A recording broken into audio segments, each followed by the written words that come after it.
조성우의 투자의 맛으로 이어가 보도록 하겠습니다. SK증권 영업부 조성우 부장과 오늘도 함께하도록 하겠습니다. 부장님 안녕하세요. 예, 안녕하세요. 네. 자, 우선 오전장 정리 한번 해봐야 될 것 같은데 코스피랑 코스닥 오늘 전체적으로 흐름 좋다가 코스피가 살짝 조금 내려앉는 느낌이 들거든요. 네.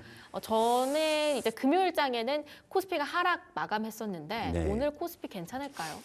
일단 뭐 양시장 오늘 좀 좋은 흐름들인데요. 뭐 코스피가 그래도 살짝 이제 상승폭을 좀 줄이는 모습이고, 근데 코스닥은 뭐 여전히 좀 굳건하고 이게 지난주 금요일도 그랬어요. 지난주 금요일도 코스피는 조금 이제 빌빌거렸는데 이제 코스닥 쪽이 좀 강했다라는 것은 일단 투자 심리가 뭐 점진적으로 좀 일단 바닥은 쳤다라는 심리는 있는데 이제 네. 추세적으로 시장이 뭐 올라갈 것이냐에 대한 의구심은 좀 있는 상황이니까 아무래도 좀 단기 조금 수급 게임. 뭐 이제 트레이딩 이런 그러니까 좀 수익을 낼 수 있는 저런 타이밍은 있는데 그렇다고 좀 추세적으로 좀 포트를 꾸리기는 조금 조심스러운 네. 그런 이제 심리가 시장에 고스란히 좀 반영이 되는 게 아닌가 이렇게 볼 수 있죠. 뭐 환율도 오늘 좀 10원 가까이 올라요. 물론 이제 지난주 말에 이제 확 떨어졌었는데 근데 다시 좀 오늘 오르는 걸 보게 되면 역시 이제 주말에 또 뭐 트럼프가 또 이런저런 얘기 또 이제 자꾸 이제 뭐 반전에 반전을 거듭하다 보니까 아직은 관세 부분에서는 이제 우리가 조금 따져볼 것들이 좀 많이 있는데 어쨌건 좀 단기적으로는 시장 심리가 살아나는 것 같으니까 좀 중소형주 쪽에 좀 집중을 해보자. 이렇게 좀 볼 수가 있겠고 네. 오늘도 뭐 현황판을 한번 보시게 되면 뭐 대체로 이제 전 종목이 대체로 좀 전업종이 좋은 모습이기는 합니다만 그래도 이제 좀 중소형주군 이를테면 오늘 삼성전자 하이닉스 좋은 모습이긴 해요. 상승권에서 움직이고 있지만 반도체 소부장이 뭐 더 강하다든지 아니면 오늘 뭐 이제 의료 AI 같은 요런 이제 테마군들 뭐 요런 쪽이 좀 강한 모습들을 보면은 아직은 좀 시장의 수급은 중소형주 중심으로 그렇게 좀 진행이 되고 있다. 이렇게 좀 정리를 해볼 수가 있을 것 같습니다. 네, 환율도 소폭 오름세. 그럼에도 불구하고 지난주에 뭐 1,500원까지 가는 거 아닌가? 불안했을 때랑 비교를 해보면 1,430원 정도 나쁘지 않지 않을까 싶습니다. 오늘은 중소형주가 힘써주는 날이다. 이렇게 정리를 받아볼 수 있을 것 같은데요. 일단 지난주 시장을 좀 생각해보면 미국에서 중국에게 때리기로 한 관세가 84%였다가 갑자기 124%, 145%까지 끌어올려진 이게 한 주간의 이슈였다는 게 예. 다소 놀라울 정도로 관세 여파로 시장의 변동성이 상당했었는데요. 지난주 시장 흐름 한번 짚어주실 수 있을까요? 정말 그 유례 없는 어떤 시장의 흐름이었다. 저는 이렇게 생각을 하는데 우리 지금 날씨도 지금 유례 없는 날씨예요. 그죠? 지난주 눈 오고 금요일에는 막. 더워서 이제 반팔 입고 다녔었는데 주말에는 갑자기 뭐 눈보라가 휘몰아치면서 그래서 이제 벚꽃과 눈을 동시에 구경한 게 무려 118년 만이다. 네. 근데 사실 이제 최근에 어떤 지난주에 우리 시장의 변동성도 거의 기록적인 변동성이었잖아요. 뭐 예를 들면 이제 뭐 나스닥이 뭐 12% 폭등을 한다든지 뭐 이런 것도 뭐 유례를 찾아보면 수십 년을 거슬러 올라가거나. 다우는 사상 최고였다고 그렇죠. 합니다. 뭐 다우 같은 경우에는 뭐 2차 대전 이후에 뭐 사상 최고였다. 그러니까 이런 어떤 좀 신조어가 난무하는 정도의 급격한 변동성이었는데 지난주 한번 요거 볼까요? 코스피 주봉 차트입니다, 여러분. 주봉 차트인데요.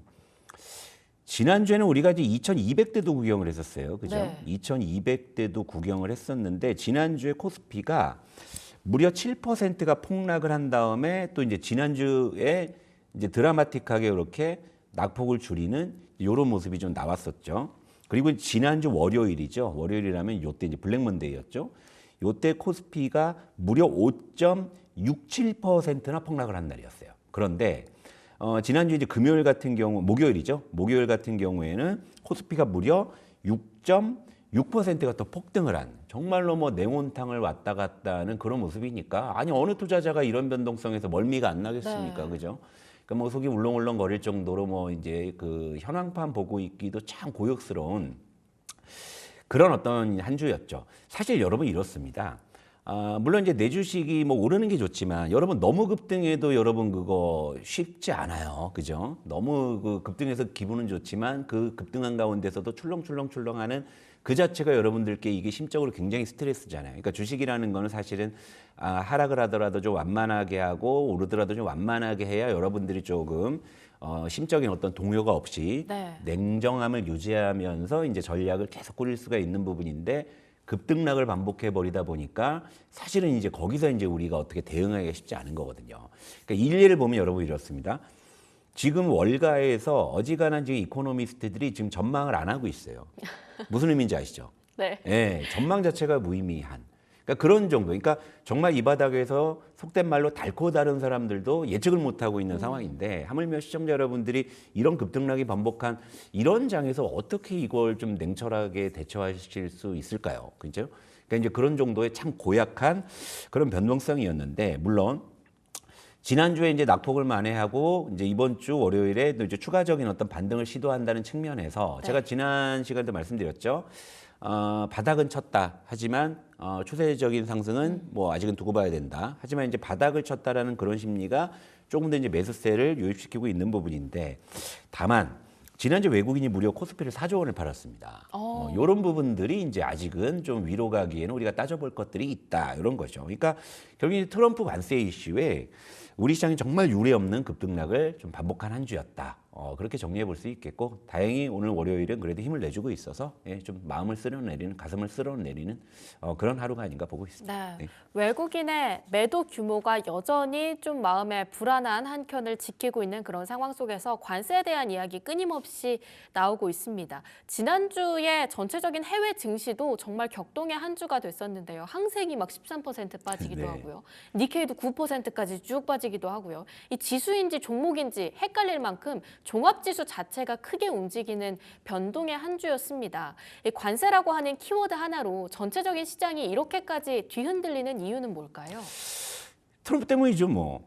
트럼프 때문인데 일단은 지금 트럼프가 거의 장님무사라고 하더라고요. 눈이 먼 무사. 그러니까 칼을 그냥 막 휘두르는 거죠. 네. 대중도 없어요. 그러니까 그냥 누군 베이고 누군 찔리고 그죠? 어떡해요? 그리고 또 이제 멀리 있으면 또 무서워서 근처에도 못 가고 뭐 이런 상황인 건데요. 결국에 이제 최근에 시장의 급등락을 한번 요약해서 그 배경을 한번 우리가 살펴볼 필요가 있을 것 같아요. 그게 트럼프가 이제 장님무사가 되다 보니까 시장의 폭락한 논리는 이제 관세 인상은 결국에 물가 상승 압력이 커질 수밖에 없는 네. 부분이고 이것이 이제 결국에 이제 경기 둔화 우려, 결국에 이제 SA 공포죠. 스태그플레이션.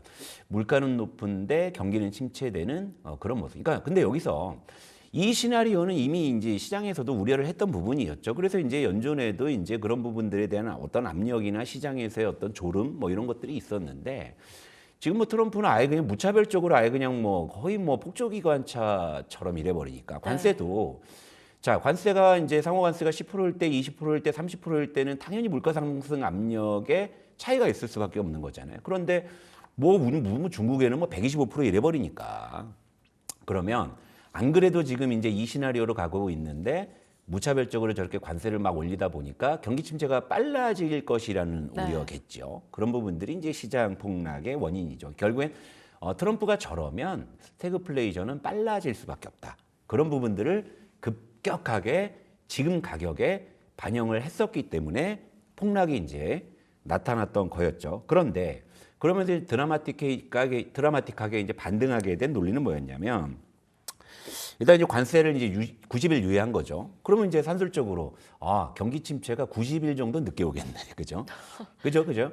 경기 침체 속도가 조금은 늦어지겠군. 하지만 그렇다고 해서 물가 압력이나 관세 우려가 사라진 건 아니죠. 네. 하지만 이제 경기 침체의 공포가 조금 더 앞당겨졌던 것이 그래도 이거보다는 좀 늦춰지겠지 하니까 다시금 이제 그것이 이제 반등을 하는 부분이고요. 그리고 이제 중국에 대한 추가 관세를 하면서 이제 다른 쪽은 좀 느슨하게 해줬던 부분들은 트럼프는 결국 중국 대리가 목적이었겠구나. 이런 이제 분석들이 또 이제 매수세를 좀 촉발을 시켰고, 그리고 지금 사실은 지금 트럼프가 갑자기 조금 이제 약간 물러선 배경은 지금 미국 지금 국채 가격 폭락을 하고 있거든요. 예. 그러니까 이제 음모론적인 시각에서 보게 되면 중국이든 일본이든 뭐 유럽이든 지금 미국 국채를 그냥 죄다 그냥 집어 던지는 거예요. 물론 이제 그것이 트럼프를 견제하기 위한 행위인지 아니면 그냥 뭐 우리가 일반적으로 생각하는 그런 투자의 관점에서 트럼프가 저런 미국 국채 가격이 떨어지겠구나 싶어서 뭐 그런 걸로 이제 팔게 된 건지 뭐 그건 따져봐야 알겠지만 미국 채권 가격이 폭락을 하다 보니까 트럼프도 실제 코멘트를 했어요. 나는 채권 시장을 유심히 보고 있다. 네, 이런 맞습니다. 코멘트를 했었죠. 그런데 이렇게 되면 그 영화 신세계의 명대사 있잖아요. 아, 이러면 나가린데. 그죠? 그래서 네. 이제 트럼프가 약간 좀 물러서는 이런 부분이 아닌가. 그러니까 트럼프가 결국에 제가 이제 예전에 이런 말씀을 드렸습니다. 지금 이제 트럼프가 개과천선을 할 것이냐, 굴복할 것이냐. 개과천선은 안 될 것 같다 말씀드렸죠. 네. 그런데 지금 이런 분위기라면 개과천선으로 지금 이제 불확실성이 완화된 게 아니라 굴복 쪽의 시나리오가 작동되는 것 같습니다. 여러분 생각해 보세요. 지금까지 트럼프가 취임한 지가 벌써 이제 2월 달에 취임해서 지금 이제 석 달째 되고 있는 상황이거든요. 네. 자, 여러분 지금 트럼프가 지금 누구랑 정상회담 했던가요? 우크라이나의 젤렌스키 대통령 이외에는. 그렇죠? 이것이 주는 의미가 무엇일까라는 거죠. 그리고 또 우리 전 세계는 봤죠. 우크라이나 젤렌스키를 백악관에 불러놓고서 그렇게 모욕을 줬다라는 거. 그렇죠? 그럼 이제 이 다른 어떤 정상들이 지금 미국과 정상회담을 할 수 있을까? 그리고 또 정상회담을 하려면 말이에요. 무언가 물밑에서 협상이 된 다음에 그다음에 이제 정상끼리 만나서 사인하는 정도가 돼야 이제 정상회담이 일어나는 것인데 지금 트럼프는 지금 우크라이나를 제외한 그 어떤 나라와도 지금 정상회담을 하지 못하고 있다라는 거죠. 이것은 물밑에서조차 지금 협상이 안 된다는 강한 시그널이죠. 그렇다면 지금 상대국은 트럼프가 뭐 저렇게 나오든 간에 우린 그냥 우리 갈 길 갈 것이다. 너 어디까지 하나 보자. 이런 것이고 지금 중국에 대한 추가 관세 125%는 이거 의미가 없네. 여기서 이제 500% 1000% 아무 의미가 없어지는 거죠. 중국은 뭐 그래 그냥 수출 안 할게 그냥 거의 이런 식으로 되는 거니까. 그러니까 결국에 이제 이런 어떤 기류에서 좀 트럼프가 일단은 좀 쫄았다는 표현하고 있지 않습니까? 네, 그러니까 이제 그런 쪽으로 지금 시장이 해석을 했기 때문에 이런 부분에 대해서 이제 굴복에 대한 시나리오 쪽으로 조금씩 시장이 움직이고 있지 않나 이렇게 좀 볼 수가 있을 것 같아요. 네. 그러니까 채권과 전체적인 뭐 뉴욕 증시도 그렇고 해외 증시 자체가 너무나도 큰 변동성을 그려내다 보니까 여기에서 살짝 한 발 뺀 느낌. 여기서 좀 중요한 부분은 관세라고 하는 노이즈가 그동안 시장을 계속해서 짓눌러 왔기 때문에 이제는 약간은 악재 해소 느낌으로서 시장이 반등을 준 게 아닐까 싶습니다. 그럼에도 불구하고 이런 일이 있지 않았습니까? 나스닥과 다우지수 그리고 S&P 500까지 그렇게 사상 최고의 상승률을 막 보여줄 때까지 그 전에 여러분 지금이 부자 되기 딱 좋은 타이밍입니다. 네. 이런 식으로 트루스 소셜에 올라왔고 그러고 나서부터 장이 그렇게까지 큰 반등을 보여줄 줄 몰랐기 때문에 이 트럼프 리딩방 아니냐 이런 아니, 그래요. 얘기들까지. 그게 그 트럼프가 그 트윗에 그거 올리고 나서 관세 90일 유예 나왔죠. 그러니까 지금 그러니까요. 미국 지금 그 증권거래위원회에서는 이거 조사하겠다고 나오잖아요. 그렇죠? 그러니까요. 그리고 사실 뭐 트럼프 일가들은 지금 사실 그 가상화폐 시장에서 지금 열심히 뭐 속된 말로 해먹고 있다 뭐 이런 얘기도 있으니 그죠?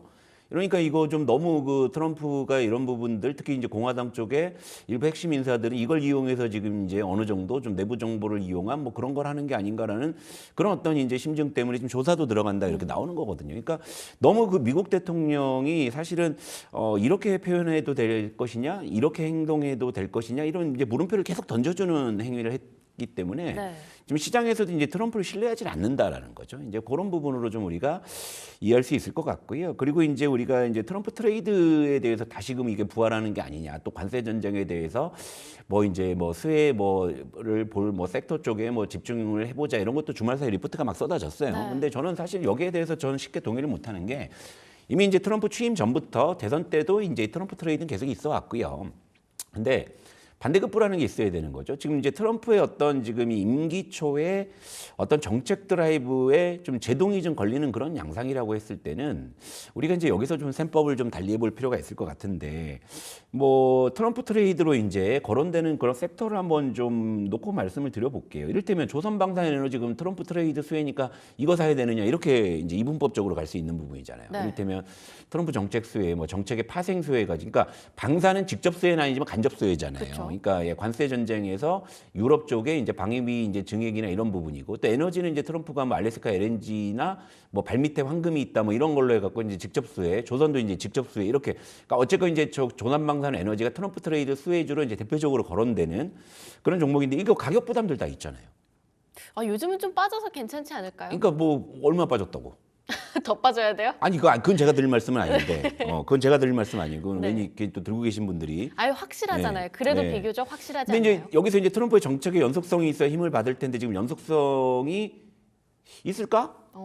저는 잘 그런 쪽에 좀 여러분들께서도 조금 일단은 한 번 정도는 생각해 보실 필요가 있지 않나. 그러니까 그 전까지만 해도 트럼프가 그냥 내가 하면 된다의 그 타이밍에 트럼프 트레이드와 지금 좀 제동이 걸리려는 그런 어떤 타이밍에서의 트럼프 트레이드가 과연 같은 파급력으로 그렇게 시세가 날 수 있을지 뭐 이런 부분들. 그러니까 결국엔 트럼프의 영향력은 계속 지속될 것이며 그것이 트럼프 트레이드의 대표적인 수혜 섹터인 뭐 조선이나 방산, 에너지주 쪽에 계속적으로 장작을 부어줄 것인가.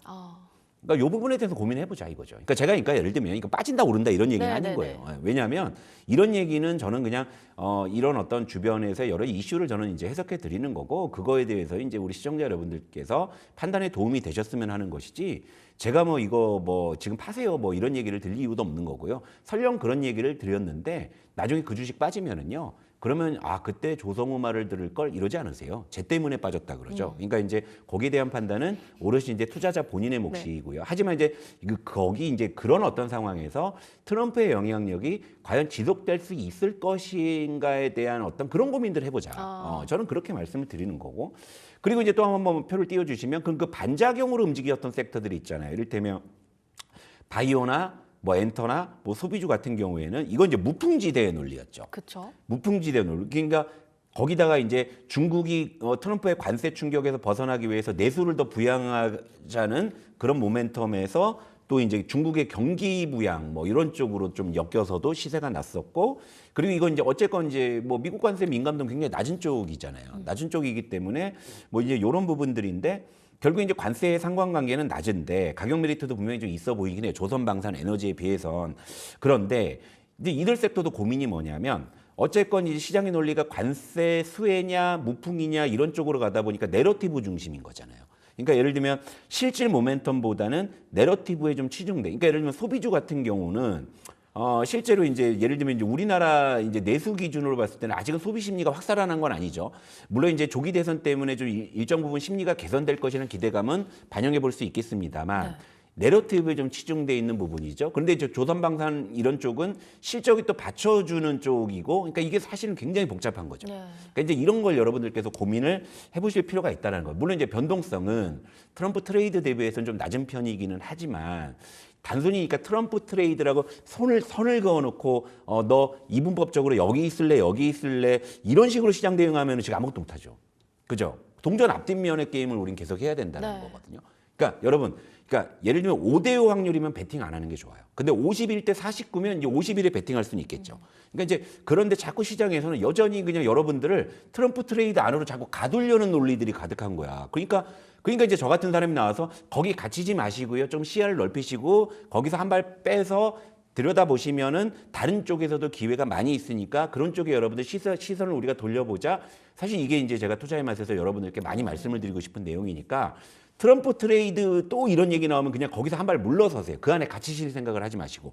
그러면 여러분들이 그 안에 갇히면 저거 말고 할 게 없어지는 거예요. 맞아요. 네, 그러니까 제가 이제 이 말씀 좀 드리는 겁니다. 네. 그러면 만약에 시장에서 관세 유예 얘기까지 나온 상황에서 조금은 트럼프 대통령의 색깔이 좀 빠진다라고 했을 때 여기에서 저희가 시장에 좀 지켜봐야 할 모멘텀들은 어떤 게 있을까요? 자, 여기 보시죠, 여러분. 그러니까 트럼프 트레이드를 포함해서 시장의 이제 주요 키워드별로 제가 변수랑 영향을 그냥 한 장에 정리해 왔으니까 한번 보고 얘기하시자고. 네, 그러니까 확인해 보겠습니다. 이거 다시 보기도 하시고 그러세요. 조회수 좀 많이 나와야지. 이게 뭐야. 자, 키워드는 크게 말해서 우리 시장에 지금 둘러싼 키워드는 자, 첫 번째 트럼프, 그다음에 이제 우리나라 대내적으로는 조기 대선, 물론 이제 또 마지막으로 금리 인하인데 요건 이제 어쨌건 이제 트럼프의 어떤 불확실성과 좀 연동되는 측면이긴 합니다만 이건 독립 변수로 우리가 정리해 볼 필요가 있는 거죠. 왜냐하면 이 금리 인하라는 게 단순히 미국뿐만이 아니라 우리나라도 독자적으로 금리 정책을 달리할 수 있는 부분이니까 그러니까 이렇게 생각하셔야 되는데 그러니까 트럼프는 결국은 힘이 빠질 것이라는 건 분명해 보여요. 왜냐하면 뭐 이를테면 상대국의 강경 대응 기조 아까도 제가 왜 정상회담을 안 했는지만 떠올려 보셔도 뭔가 여러분 이제 이해가 되시잖아요. 그죠? 할 만도 한데. 그죠? 지금 시진핑 같은 경우는 막 동남아 이런 데 다 지금 순방하고 있는데 트럼프는 그냥 투입만 하고 있는 거예요. 아무 정상도 지금 만나지 못하고 있는 상황. 그러니까 이런 부분이 주는 어떤 의미가 무엇인지 생각해 볼 필요가 있고요. 그리고 지금 이제 상대국에서도 뭐 관세도 뭐 보복 관세를 하고 있지만 금융시장에서는 이제 미국 채권을 매도하는 그런 지금 정황이 뚜렷하기 때문에 이런 부분들이 결국엔 대내 여론도 악화시키고 있는 그런 상황이고 지금 사실 미국의 빅테크 기업의 지금 수장들은 지금 트럼프를 좋아하진 않을 겁니다. 일론 머스크를 제외한다면 그죠? 저러고 있으니 그죠? 네, 그죠? 그리고 이제 레임덕이란 부분도 우리가 생각을 해야 된다. 왜냐하면 연임이 안 되는 재임 대통령이기 때문에 이미 취임 전에도 한 2년 정도 중간 선거 때 만약에 선거에서 진다고 하면 그때부터 레임덕이 가속화될 것이다. 뭐 이런 이제 분석들이 이미 있었는데 지금 사실은 지금 취임 초부터 지금 썩 그렇게 정책 드라이브의 힘을 얻지 못하는 상황이죠. 근데 이렇게 된다 그러면 트럼프 소유주는 몰락을 하겠죠. 그럴 수밖에 없지 않겠어요. 시간의 문제이지. 그러니까 그것이 단지 오늘이 아닐 뿐인 것이지 내일이 될 수가 있고 미래가 될 수도 있는 부분이죠. 네. 그러니까 이랬을 때는 이제 그동안 이제 트럼프 피해주가 또 부활할 그런 시나리오가 있겠죠. 그러니까 이런 쪽에서 우리가 또 스위기 힌트를 찾아볼 수 있는 부분이고요. 그리고 우리나라 조기 대선. 어쨌든 신정부 출범 기대감. 이것은요 누가 대통령이 되든 공동분모죠. 그러니까 이걸로 지금 우리가 동력을 삼고 있는 부분. 그러니까 최근에 시장 요 며칠 보게 되면 코스피 대비해서 코스닥이 강한 부분들은 전 저게 어느 정도 반영이 되고 있다고 봅니다. 예, 저게. 아무리 이제 코스피가 뭐 조기 대선 그런 기대감을 올라가고 싶어도 트럼프가 저러고 있으니까 네. 거기에는 어느 정도 이제 좀 상단이 막혀 있다고 보는 부분인데 이제 코스닥 같은 경우에는 개인 수급만으로도 시세가 날 수 있는 부분들이기 때문에 아무래도 이제 코스닥이 요 며칠 더 코스피보다 강한 것은 전 저 부분이 좀 반영이 되고 있다고 생각을 합니다. 일단 뭐 예를 들면 선거 과정이나 결과에 따라서 물론 섹터별로 왜냐하면 이제 후보별로 정책이나 이제 공약이 좀 다를 수가 있기 때문에 그렇죠. 결과가 나온다면 거기서 희비 교차가 나올 수는 있겠지만 어쨌든 지금은 그건 그때 가서 생각할 문제이고 지금은 열심히 투기성 수급들이 들어오고 있는 상황이죠. 그러다 보니까 이제 변동성도 커지고 있죠. 그러니까 테마주 중심, 중소형주 중심으로 강세가 나타나고 있죠. 이것이 지금 요 며칠 우리 시장에 반영이 되고 있습니다. 그 마지막으로 이제 금리 인하 요 키워드. 요게 사실은 이제 시나리오, 그러니까 최상의 시나리오를 완성 지을 수 있는 마지막 퍼즐이 될 것인데요. 결국 이제 트럼프 이 불확실성이 이제 완화가 되면서 이제 조기 대선에 대한 기대감이 증폭이 되고 여기에 이제 금리 인하 기대감까지. 근데 이번 주에 한국은행 금리 예. 발표 있잖아요. 예. 그럼 금리 동결이 조금 더 가능성이 아니 큰것 한번 같아요. 내렸으니까 바로 또 하긴 그렇지. 아니 미국도 지금 뭐 이 동결하고 지금 간보고 있는데 그러니까요. 우리가 어떻게 전에 한번 2달 연속을 내렸다가 오히려 이게 안 하니만 못할 정도로 시장에서 되게 안 좋게 받아들인 적이 있으니까 간격은 어느 정도 조금 속도 조절을 할 것 같긴 한데요. 이럴 때는 그냥 반도체 2차 전지 중심으로 이제 그냥 지수 베팅이 가능한 시장이 되겠죠. 그죠? 그러니까 이런 어떤 시나리오를 여러분들께 염두에 두시고요. 너무 여러분들 그 트럼프 트레이드라는 그 지역적인 키워드에 여러분 갇히지 않으셨으면 좋겠습니다. 네. 네, 트럼프 외에도 조기 대선과 금리 인하 쪽의 시그널들, 모멘텀들 나오는 대로 빠르게 발빠른 대응 전략을 짜봐야 할 것 같습니다. 계속해서 투자의 맛에서 부장님께서 쭉 밀고 있는 게 바로 반도체 섹터인데요. 예, 예. 여러 가지 시장을 좀 큰 틀로 봤을 때 지켜볼 만한 종목들이 있을까요? 반도체는요, 그러니까 예를 들면 조정받는다 싶으면 매수가 저는 유효하다고 봐요. 그게 이제 비단 이제 삼성전자가 됐든 소부장이 됐든 간에요. 여기 요즘에 이제 지난주도 여러분 보셨지 않습니까? 그러니까 시장이 뭐 급락을 해서 좀 이렇게 무서워도 이제 반도체 같은 경우가 급락을 하더라도 저가 매수를 하게 되면 또 반등할 때 또 그 어느 섹터보다 먼저 또 선봉에 나서는 섹터가 반도체라는 것쯤은 여러분들께 다 확인하셨을 테니까 반도체는 계속적으로 이제 유효한데요. 근데 또 이제 자꾸 제가 반도체만 얘기하니까 야 트럼프 트레이드에는 갇히지 말려면서 너 왜 자꾸 나를 반도체에 가둘라 그래 하실 수 있으니까 제가 아주 삼선 짜장으로다가 오늘 블랙 프라이데이인 거 알고 예. 저렇게 준비해 주신 겁니까? 그럼요. 삼선짜장. 오늘 그래서 종목 삼선짜 물론 반도체도 있긴 합니다만 또 네. 여러분들이 좋아하실 만한 또 정책 테마주도 제가 곁들여 가지고 뭐 해물과 고기가 풍성한 삼선짜장을 이제 했는데요. 하여튼 밑가는 춘장이니까 화면 보시죠. 밑가는 춘장이니까 일단 반도체에서는 그냥 삼성전자. 춘장 삼성전자. 역할을 해주는 춘장. 삼성전자. 기본 베이스죠. 그러니까 물론 지수를 따라가기 위해서도 중요하지만은요. 결국에 이제 앞으로 이제 시장의 어떤 방향타를 또 이 나침반으로 해줄 수 있는 그런 대표적인 종목은 삼성전자고 또 이제 반도체를 제가 좀 좋게 보고 있는 상황에서 또 이제 상징적인 종목이 역시 삼성전자이기 때문에 일단 삼성짜장에서 이제 다채롭게 물론 나중에 제가 이제 반도체를 따로 다뤄드릴 때는 또 삼성전자 플러스 알파로 가겠지만 오늘 전체적인 어떤 시장 방향성에서 말씀드린 거기 때문에 자 삼성전자를 또 첫 번째로 말씀을 드리고 두 번째는 제가 저번에도 경협주 한번 말씀드리지 않았었나요? 네, 말씀 주셨습니다. 정책 테마주 중에서 아직은 좀 가격이 좋은 거. 네. 신원 하나 더 붙여볼게요. 오늘도 경협주 괜찮은데 보니까. 네, 오늘 흐름 좋습니다. 보시게 되면 여러분 지난주 시장 어땠어요? 급등락 반복하고 난리 났잖아요. 경협주 한번 추세 보세요. 오, 시장 상관없잖아요. 그죠? 꿋꿋하네요. 예, 이렇게 슴슴하게 올라오니까. 근데 인물주, 공약주 저 안 한다 그랬죠. 근데 정책주는 해볼 만하다. 왜? 네. 정보 출범 이후에도 연속성이 있으니까. 그런데 정책주도 이미 많이 올랐어요. 많이 올랐잖아요. 그러니까 제가 정책 테마 관련해서 아직까지는 가격이 좋은 섹터로 제가 경협주를 말씀을 드렸고 신원, 아난티 말씀드렸지 않습니까? 자, 물론 이제 급등하는 맛은 없어요. 하지만 야금야금 올라오잖아요. 이러다 이제 어느 순간 이제 수급이 들어오면 이제 오버슈팅이 딱 나올 수가 있겠죠. 그러니까 저는 경협주, 특히 이제 신원 가격이 좋죠. 그러니까 신원 같은 경우에는 영업이익이 1년에 200억대 나오는데 지금 시총이 1,500억밖에 안 하거든요. 이 자체를 일단 저평가예요. 그러니까 물려도 좋다. 테마 안 타서 물려도 좋다 이런 거고. 또 여러분들이 요즘에 이제 코스닥이 좋으니까 뭐 내심 또 이제 급등주 막 이런 거 테마주 이런 거 노리시는데 여러분 테마주 급등주가요 별게 아니에요. 내가 주식을 밑에서 샀는데 그게 테마 타면 그게 테마주. 그게 급등하면 그게 급등주지. 이미 다 급등해갖고 무슨 뭐 저기 뭐 투자주의 경고 이런 거 하라고 테마주 급등주가 있는 게 아니라고. 딱 잡는 순간 고점. 그렇죠. 그러니까 예를 들면 제가 이제 여러분들께 이런 작은 종목을 말씀드리는 것도 결국에 이제 밑에서 사놨는데 좀 테마가 형성될 수 있는 쪽에서 저가 매수 자원에서 경험치를 많이 말씀을 드린 건데 어쨌든 그날 이후로 이제 뭐 여러분들께 칭찬 들을 정도로 뭐 생색낼 정도로 올라온 건 아니지만 시장과 상관없이 올라오고 있는 게 확인이 됐죠. 그리고 또 하나 제가 정책 테마로 보는 게 오늘도 의료 AI주가 강한데 강합니다. 온코크로스 이런 거 막 급등하고 따라가지 마시고 요 종목은 인성정보. 이거 원격 의료. 예. 의료 AI 쪽에 엮일 수도 있는 부분이고 그리고 이제 지난 어떤 선거 때를 보게 되면 이제 원격 진료 활성화 이런 공약들이 또 나왔었거든요. 그런데 아니나 다를까 최근에 바닥에서 이렇게 야금야금 올라오고 있잖아요. 그러니까 여러분 보세요. 제가 오늘 이제 삼선짜장의 특징은 뭐냐면 이걸 세 종목 합쳐놓은 거거든요. 보세요. 주가가 다 어디 있어요? 자, 바닥이네요. 예, 저 이런 거 한다니까요. 우리 투자의 맛은 바닥에서 올라오네. 슴슴하게 출발해서 간을 쳐가면서 그것이 매워지는 걸 기다리는 거죠. 근데 여러분들 매울 때 매운 거 드시지도 못하면서 그냥 매운 거 막 드신단 말이야. 그럼 안 되죠. 그러니까 이렇게 슴슴할 때 우리가 접근해서 자꾸 이제 간이 세지고 한다라는 것이 시세가 나는 걸 의미하잖아요. 그러니까 제가 오늘 이제 여러분들께 삼선짜장으로 제시해드린 종목은 공통점은 일단 밑에 있다라는 거. 삼성전자, 반도체, 그죠?